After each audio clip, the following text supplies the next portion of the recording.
The recent speech by Mark Carney welcoming the World Cup trophy to Canada is currently drawing intense international attention, and it is not simply because of the sport of football. The true focus is on what he is actually communicating behind the surface of that celebratory atmosphere. Today is May 26th, 2026. We are exactly 16 days away from the opening match of the tournament on June 11th, 2026. The official trophy has safely arrived on Canadian soil for a highly publicized tour, which marks a major cultural and athletic milestone for the co-host nation. However, analyzing the broader context of this event raises an immediate and critical question. Why would a prominent national leader, who is actively navigating complex and incredibly high-stakes trade tensions with the United States, choose a football trophy presentation as his most visible public platform in the month of May 2026? This specific choice of venue and timing appears highly deliberate. Political observers and analysts note that this was not a standard sports ceremony filled with generic pleasantries. Instead, it functions as a carefully calculated strategic presentation. By stepping onto this specific global stage right at this critical moment, Carney is managing a sophisticated narrative. He is projecting a targeted image of national capability, unity, and economic readiness, just as the global community turns its eyes toward North America. We must look past the sports headlines to understand the real geopolitical equation.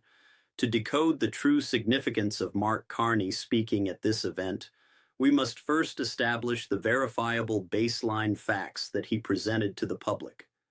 The surface layer of his speech was built upon concrete data points that track the verifiable upward trajectory of Canadian football on the world stage. He specifically highlighted that the national team has climbed from a global ranking of 112 in the year 2012 to firmly establishing itself within the top 30 nations today. To validate this progress, he pointed to two major athletic milestones. The first is the historic gold medal victory by the women national team at the Tokyo Olympics in the year 2021. The second is the highly anticipated return of the men national team to the premier global tournament in Qatar in the year 2022. Furthermore, he anchored these athletic achievements to substantial financial commitments, specifically citing a recent federal government announcement of a $750 million investment into the national sports infrastructure. This massive funding initiative is purportedly tied to the immediate rollout of 330 distinct football development projects across the country. These are the stated, observable facts of the official address. However, looking beneath these impressive statistics reveals the first analytical layer of messaging, which is directed squarely at a domestic audience. During the speech, Carney deliberately pivoted away from macroeconomic figures to share a highly personal, nostalgic anecdote. He vividly recalled watching the 1986 tournament from the basement of his parents' home. This rhetorical device is a classic political strategy aimed at humanizing the leader. By framing his connection to the sport through the lens of an ordinary citizen sharing a common memory, he attempts to create a direct emotional bridge to the voting public. Several political observers suggest that this is a highly calculated and necessary move.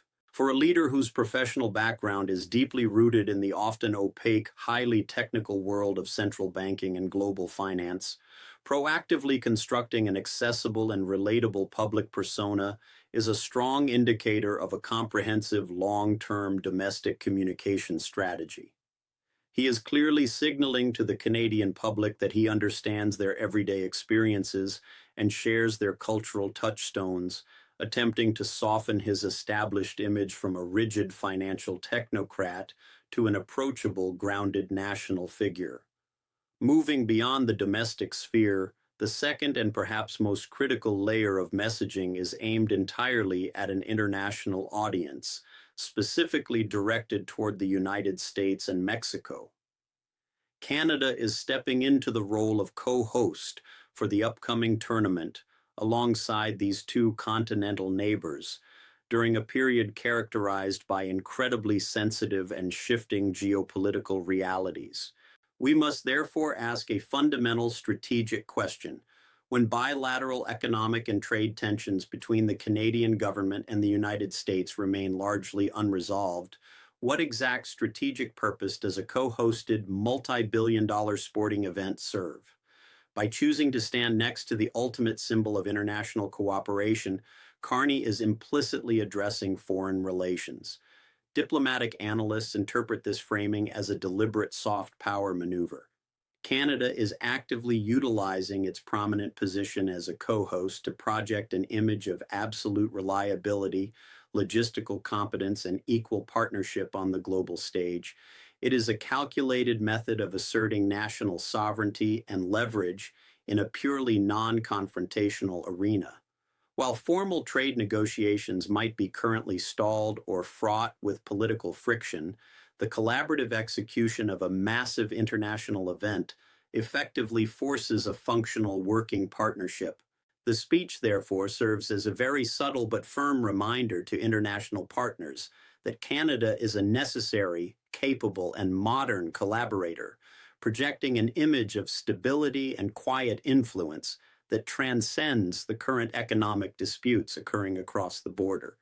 The critical pivot point of this entire narrative rests upon a single massive financial figure that was prominently featured during the official presentation. The federal government has publicly announced a direct financial commitment of $750 million directed toward national sports development. This funding initiative has been officially framed by the current administration as the largest single investment of its kind in the entire history of Canadian sports. However, the celebratory and highly orchestrated atmosphere of an international trophy presentation is rarely the environment where rigorous journalistic or economic scrutiny takes place. Because of this carefully controlled setting, several highly consequential questions remained completely unasked and unanswered during the ceremony. First, there is the fundamental economic question of precise financial allocation. Specifically, exactly how will this $750 million federal budget be divided between funding elite athletic programs, which is often referred to as podium excellence, and investing in broad community-level recreational access, which is commonly known as playground participation? Second, the administration confidently announced that this funding will directly support exactly 330 distinct football development projects scattered across the country. Yet there is currently no publicly available documentation detailing the specific metrics or criteria used to select these individual projects. Furthermore, there is no clear outline of the regulatory oversight mechanisms that will guarantee this significant amount of public money is spent efficiently, equitably, and transparently. When we apply a strict analytical framework to these government announcements, two distinct interpretations immediately emerge. On one hand, this substantial financial data point can certainly indicate a robust, long-term strategic commitment by the national government to building a permanent athletic infrastructure that will actively benefit the nation long after the final match is played. On the other hand, critical economic observers and policy analysts note that such large-scale financial announcements, especially when they are made just weeks before a massive international event in the year 2026, can also be reasonably interpreted as highly symbolic public spending designed primarily to generate immediate political goodwill and favorable domestic headlines. To truly understand the genuine impact of this sweeping policy, we must actively shift our perspective from the macro level of federal budgetary announcements down to the micro level of daily civic life. We must ask what a $750 million federal investment actually means for the ordinary citizens who are living and working in municipalities like Brampton, Edmonton, or Halifax. Will these specific local communities actually see the physical construction of accessible, high-quality public facilities? Or will the vast majority of these funds be ultimately absorbed by bureaucratic administrative costs and elite training centers that remain entirely inaccessible to the general tax-paying public? The true lasting legacy of this massive financial investment will not be determined by the loud applause inside the presentation room today. Instead, it will be determined by whether a working family in a suburban neighborhood actually experiences a tangible, measurable improvement in their local community infrastructure over the course of the next decade. Until the federal government provides a detailed, completely transparent accounting of exactly how and where the 330 projects will be physically implemented, the actual utility of the $750 million commitment remains a significant and unresolved question mark hanging directly over the upcoming tournament. To fully comprehend the strategic depth of this public address, we must transition into the role of a diplomatic translator and actively decode the specific language being utilized. We must ask who the Canadian government is truly speaking to on this international stage. The geopolitical context surrounding the global football tournament in the year 2026 is undeniably complex. The event is being co-hosted by Canada, the United States, and Mexico. This trilateral partnership is unfolding exactly at a time when the foundational United States-Mexico-Canada agreement is operating under immense political and economic pressure from multiple competing national interests. Within this specific continental dynamic, Canada occupies a highly unique position. It is a verifiable historical fact that at the exact moment the hosting rights were originally awarded to the North American bid, Canada was the only participating co-host nation whose men national team had not organically qualified for the main tournament draw in the modern era. That specific performance drought was only broken decades later with their appearance in Qatar. Consequently, Canada has a distinct unstated burden to prove its equal footing and institutional competence on the global stage. Furthermore, during his address, Mark Carney specifically highlighted the ongoing financial commitments from major multinational corporations, explicitly mentioning the ongoing operational investments from Coca-Cola. While observing the continued participation of a massive global brand is certainly a valid market signal, it must be analyzed with strict objectivity. The presence of a legacy corporate sponsorship within a highly profitable sports ecosystem should not be prematurely exaggerated into a definitive, sweeping conclusion regarding the overall health of the national investment environment. It is one variable, not a comprehensive macroeconomic truth. When we apply a rigorous linguistic analysis to the exact text of the speech, a highly structured and deeply traditional political narrative becomes immediately apparent. Carney deliberately utilized a classic rhetorical framework designed to guide the audience through a specific emotional and psychological progression.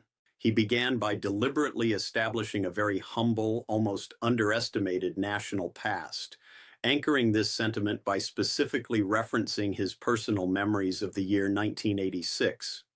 He then systematically transitioned the narrative to highlight a progressive, highly successful, and rapidly developing present reality.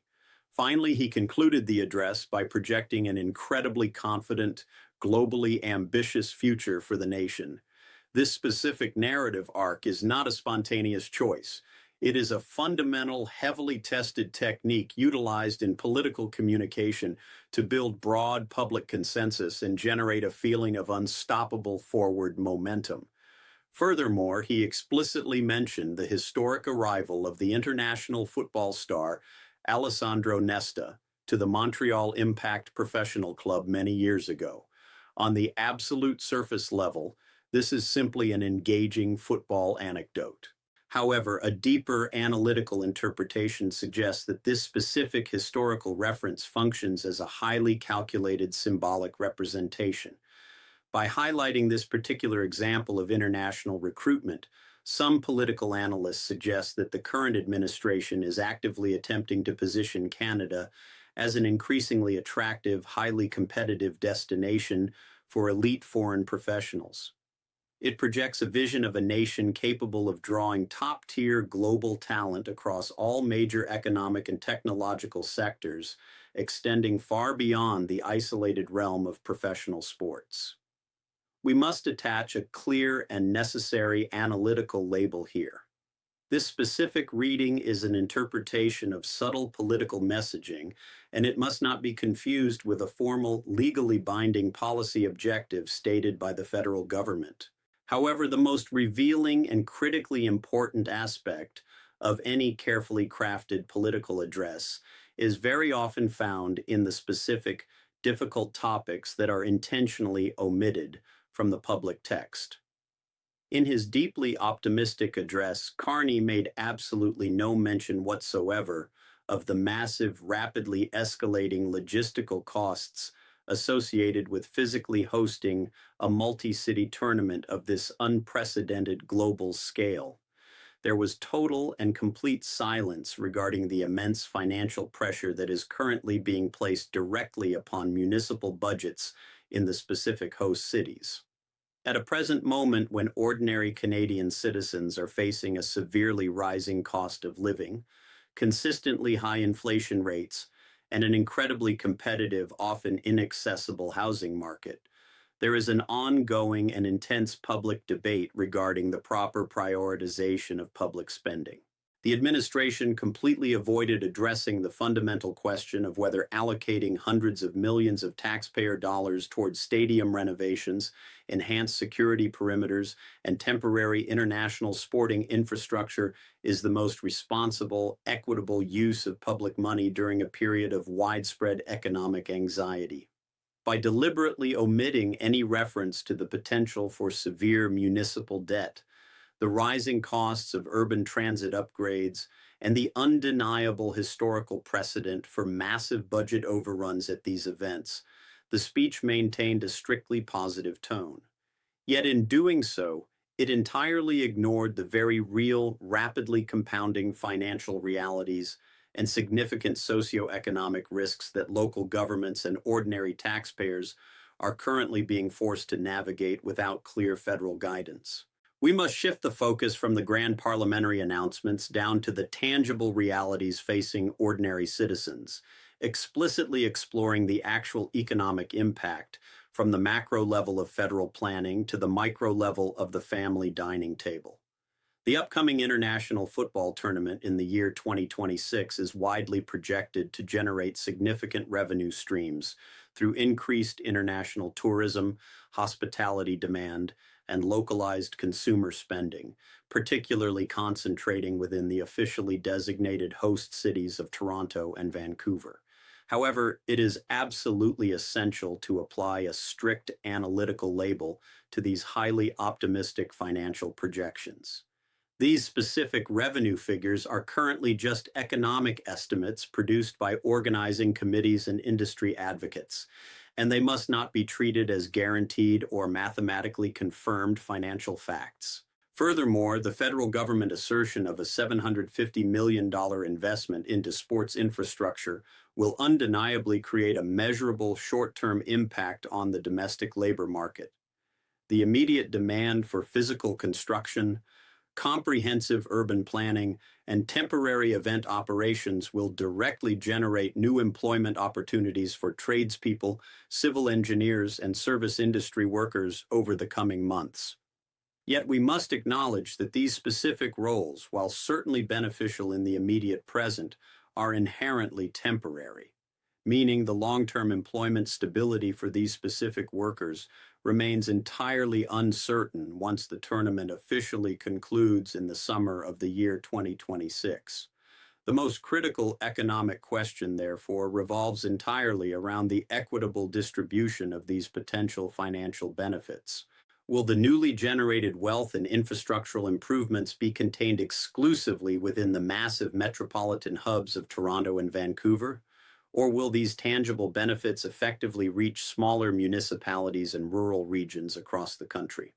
The administration has proudly cited the planned immediate rollout of exactly 330 individual football development projects spread across the entire nation. If this specific policy is implemented exactly as it has been publicly declared, it would represent a highly positive signal regarding nationwide community access to national resources.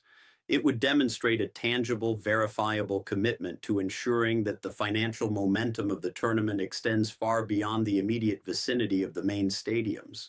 However, the true test of this sweeping policy will be whether a small town in the prairie provinces or a remote coastal community actually receives the necessary funding to build a usable, lasting athletic facility. Citizens sitting at their dining tables reviewing their tax contributions need to see transparent, easily accessible public ledgers that track exactly where every single dollar of that national investment is physically landing, rather than seeing all capital concentrated exclusively in the largest urban voting districts.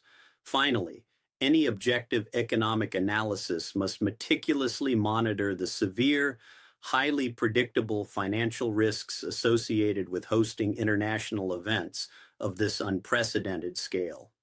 Historical data from previous global sporting events consistently demonstrates what urban economists refer to as the mega event effect.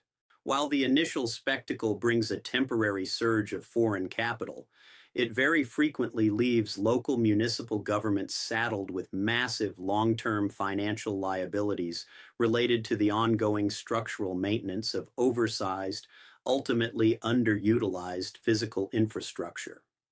Furthermore, there is an immediate, highly concerning risk regarding extreme pressure on local real estate markets.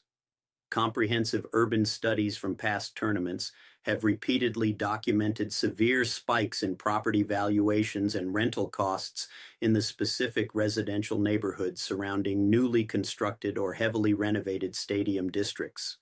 When temporary security zones are dismantled and the international media departs, local residents are often left facing permanently elevated property taxes and increased daily living expenses without any corresponding increase in their personal wages. For an ordinary Canadian citizen who is simply trying to manage their daily household budget amidst rising inflation, the arrival of a massive global tournament could rapidly accelerate the already severe housing affordability crisis. Therefore, the ultimate legacy of this event will not be measured by the temporary influx of international tourists, but rather by whether the long-term economic fallout ultimately strengthens or severely damages the financial stability of the local communities that are being forced to host it. Looking ahead, we can project three distinct strategic scenarios as we approach the tournament. The first scenario involves sustained political momentum. If the Canadian national team performs exceptionally well on their home soil during the summer of the year 2026, the resulting wave of national athletic confidence could significantly strengthen Mark Carney and his administration. This surge in public morale could provide critical political capital, potentially granting the government more leverage and domestic support as they navigate ongoing severe economic tensions and complex, highly sensitive trade negotiations. The second scenario focuses on the intense pressure of practical reality. If the massive logistical costs of hosting the tournament severely exceed the initial budgetary estimates, or if the distribution of the $750 million federal investment lacks strict transparency and fails to reach local communities, the prevailing narrative of a rising, highly competent nation will face immediate and intense challenges. In this scenario, the administration will be forced to answer harsh, unavoidable questions regarding their fundamental financial responsibility and their core priorities for public spending during a period of widespread inflation. The third scenario introduces a critical geopolitical variable. The intricate trilateral relationship between Canada, the United States, and Mexico within the framework of co-hosting will serve as a massive real-world diplomatic test. The central question is whether the collaborative execution of a massive international sporting event generates enough tangible soft power to effectively reduce the heat of current cross-border trade disputes. We must closely observe whether sports diplomacy can actually override hard economic protectionism in the coming months. Now, the most important question is directed to you. Based on the verifiable data and the historical precedent of these massive global events, do you believe the stated economic and diplomatic benefits will actually outweigh the immense financial risks for the ordinary taxpayer? Please share your detailed analysis in the comments section below. If you want to continue tracking the complex intersection of international sports, federal infrastructure spending, and the shifting geopolitical landscape as we move closer to the opening match in June of the year 2026, make sure you subscribe to this channel for ongoing, strictly objective analytical updates.